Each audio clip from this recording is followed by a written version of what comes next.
Happy Friday night, everyone. Welcome to this special episode of Limping for Jesus. I am going to be going over how I became a Christian. The reason why I'm doing this is because 80 episodes ago, I gave my testimony, but somehow the audio got deleted somehow. So I am going to place this audio on our first ever episode called Cerebral Palsy to Christ. How I became a Christian. I am probably one of the least likely candidates to not only become a pastor, but become a Christian. And I hope that my journey will help you trust in Jesus for yourself. So I didn't grow up in church. I gotta back up a little bit because I need to have a beginning point. I was born with cerebral palsy. My maternal grandparents raised me. Uh, my Tom Matthews Sr. and Allegra Matthews, they raised me, okay? Uh, my biological father was not in my life. That would be a major stumbling block for me coming to faith down the road because I had this rejection issue. I had abandonment issues. I always wanted to know where I came from. Thankfully, the last couple of years, I've been able to connect with my dad's side of the family. But I'm going back in time now to let you see like how I had some barriers up with God and all this God is our Father talk. I didn't want nothing to do with it because I felt rejected by my dad. Well, and then he passed away when I was very young, so I didn't get to have that relationship with him. He passed away when I was in seventh grade. I got to see him thankfully before he passed.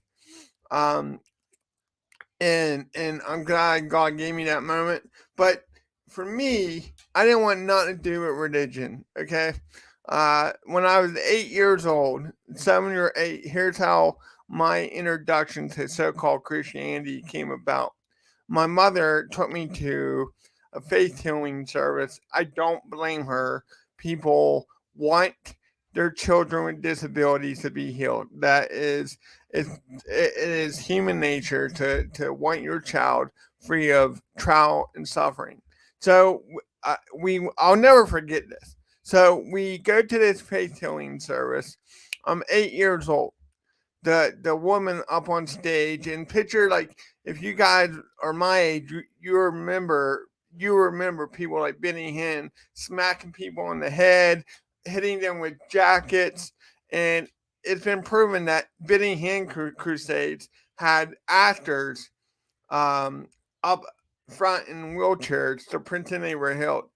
They're not letting real gimps like me up front, right? So the woman said that she was going to say the greatest miracle of the night for the end. Me, okay? She said, I'm going to heal this crippled boy. This crippled boy has a demon on him, a crippled spirit, and I'm going to heal him of this demon. Okay? Well, what the hell? Okay, so it came time for her to bring me up on stage. And she smacked me in my head, spit in my face also. I don't think that's baptism, by the way. She hit me in my head, but I didn't go down because palsy don't crack. So I didn't fall. So she tripped me. She button hooked me, guys, like in a hockey match. Well, I got back up, still rocking the palsy, and she said, I healed him spiritually. What? I must have missed that fine print on the prayer, right? So my brother was 6 at the time, and I'll never forget what he said. I'm going to clean it up for the podcast. But he goes, let's get the heck out of here. Even at 6, my brother knew that this was crazy and not normal. So that was that moment. A couple years later, my neighbors took me to a church in my hometown. I was 9, 10 at the time, and they took me to a Sunday school program. And the only thing I remember is I colored a duck, and Happy Gilmore always reminded me of this because I colored my duck green or blue or whatever, and I love that scene in that movie because he's like, frankly, I just wanted to see a blue duck. Well, the Sunday school teacher stood me up in front of all the kids and said, God doesn't love him yet. We need to pray for him to have faith so he'll get healed.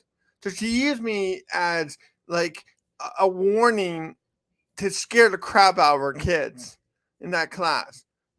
You better be a Christian or you might end up like this crippled kid, right? So those two incidents, I wanted nothing to do with God because I got this message of earthly parents will let you down, right? And then this God didn't want nothing to do with me. So from about 10, 11, 12 to 16, I was not in church at all. I didn't want nothing to do with it. I would debate people in school. All the Christian kids around me were nice, but I didn't want nothing to do with it, okay? Well, my uncle Tommy, he was a wheelchair user, and he was a Christian. He convinced me to go back to church with him. And we started going to a church in Washington, PA. Well, it's actually in Houston, PA, called Central Assembly of God Church. It was an Assembly of God church. It's funny that I got saved in that church and later on became a Baptist pastor. That's a little bit of an inside joke. It's funny to me because I'm a theology nerd. But so for a couple of years, we attended on and off. But Jesus broke through my heart. I went angry to church. I didn't want nothing to do with this BS, this praying, worship, none of it. And all for years in my teenage years, all I would hear from people and from adults around me. No one loves me. The whole time I'm remembering what the doctor said about me. Told my family that I would never be intelligent, would never walk, never talk. And I look back now and I see God was with me from my birth. Like I started to walk when I was 4. I overcame every obstacle that people put in my way. Like I was the only kid with CP in regular school. I played sports. I did karate, all that stuff. Played football and soccer. Uh, my grandfather who raised me made me tough. I never got bullied after a certain age because I started scrapping back. I used to be like, don't let them fool you. I'll crack you. I'll make you walk like me, punk. So I was angry. I felt rejected and I couldn't understand. And I would pray all the time. Now I can see that as prayer. Why won't you heal me? Why am I this way? Was I rejected because of my CP? All this stuff, okay? So when I was 19 years old, Jesus broke into my heart. We are saved by grace alone.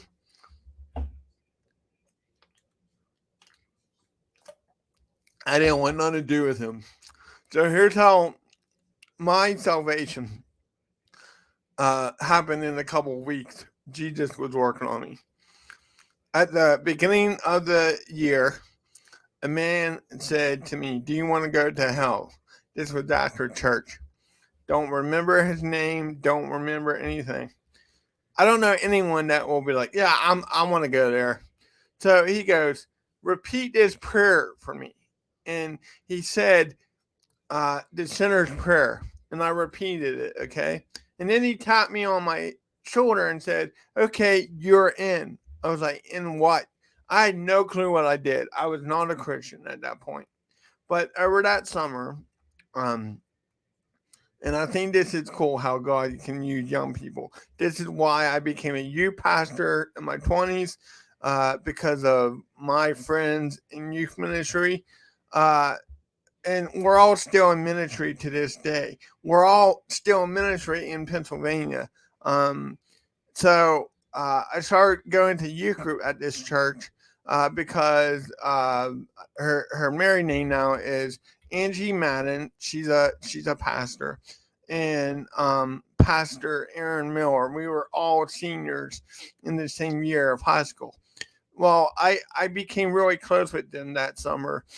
The summer after our graduating year. So we graduated in June, and I got saved that month, a couple weeks after we graduated high school. But here's how it worked.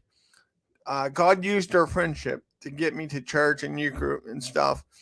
And one day at church, there was an altar call, and this is back in the day when church did altar calls. And I felt compelled to go forward. And I'm down there and I'm crying and I'm praying and it finally dawned on me. Um when my friend Aaron came up to me and he hugged me and he said, "Mike, God hears your prayer." And Aaron said to me what I was praying. I wanted loved. I wanted love for who I was. And my cerebral palsy wasn't a barrier for God. All those stigmas, all those hateful and religious rhetoric that I experienced about disability didn't come from God. It came from people representing Him, and so I trusted Christ that day. Couple months later, I read 2 Corinthians 12:9, and it has become my life verse, and it changed the way I pray about cerebral palsy. Okay, I'll show you that in a minute. Verse 9. But he said to me, "My grace is sufficient for you, for my power is made perfect in weakness." And then Paul, who writes this book, says, "Therefore I will boast all the more gladly on my weaknesses, so that the power of Christ may rest upon me. For the sake of Christ, then, I am content with weaknesses, insults, hardships, persecutions, calamities. For when I am weak, then I am strong." So, my cerebral palsy wasn't an accident to God. The Bible calls trials here in this passages a thorn in the flesh. That's what Paul says. So clearly, cerebral palsy was pretty big thorn in my flesh, right? My whole life. People doubted me, said I would never be intelligent, called me retarded, stuff like that, said God didn't love me. But here's God saying that in my case, cerebral palsy is a divine stage for Him to display His glory in my life. And from that moment on, this moment, almost 23 years ago now, I would pray, "God, use my CP for His glory. Use it for your glory." If someone sees me trusting you and having joy in this, and one person comes to know you because they see me enduring it, I'd say amen. And let me tell you, boy, has He answered this prayer 10,000 times over. So I got saved at 19. I got mentored by a couple pastors in Washington. And by the time I was 22, 23, I felt called to ministry. My first ministry experience was helping little kids in a kids program on Monday nights. Only like 5 or 6 kids would show up. And it was something that I learned from my mentors.